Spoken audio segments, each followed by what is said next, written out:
What we're talking about tonight is a community project. Community is Dry Drayton, but it's a wider community than that.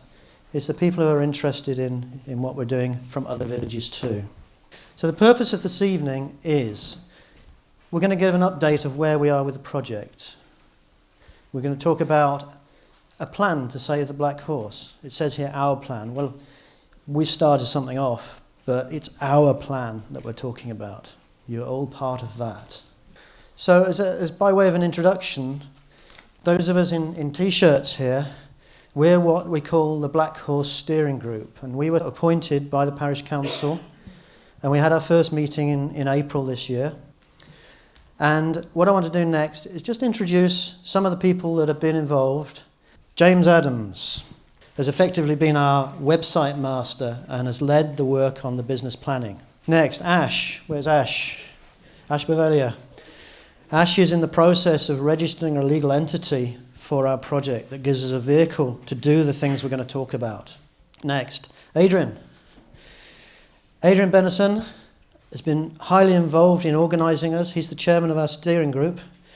And Adrian has, well, basically it was his idea to do the survey, which so many of you have responded on. Next, Judith. Where's Judith? Tireless energy. Helping the Fate in Bar Hill, lots of you may have seen that. Pop-up pub the other day, Tuesday. Liz. Liz also helping at the Fate, working with the pop-up pub. And Liz is our demon glass seller. Brilliant. Ed. Ed's does something which I know I couldn't do. He's our social media expert. Robbie has been doing lots of things like arranging the pop-up pub, putting up that banner in the village. I don't know how many of you have seen that banner that's by the roadside. Andrew, who's not here, Andrew Henderson, he actually created the first version of this presentation from some very meandering discussions we had. So a lot of this is thanks to him. And myself, my name's Robb. I've helped to do my best to keep things together, really. Not a lot more about me. But the point I want to make is we're not special people. We're just passionate about saving the pub. That's all. And I'm sure some of you are too. So if you're interested to join the group, do contact us or talk to us later. We have some external supporters. We've been offered a small amount of money from the Parish Council.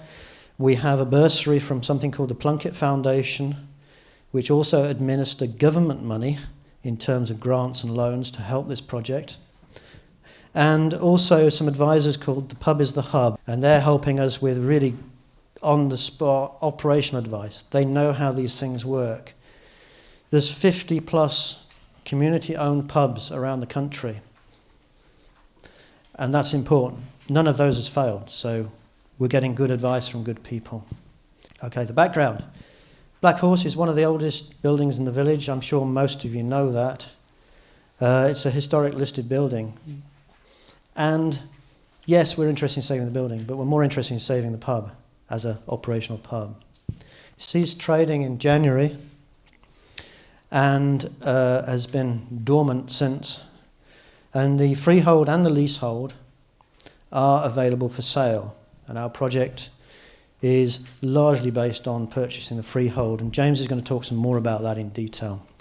The Parish Council registered the pub as what's called an asset of community value, ACV. And what that means is it puts restrictions on selling the pub for residential development. So whilst we can prove, or if we can prove that there's a sufficient interest, we can put a business plan together, then the South Cambs District Council won't approve change of use to residential dwellings. And that's what we want to achieve. Okay, we have made some progress in the background, getting things started. We have a website. I've mentioned social media.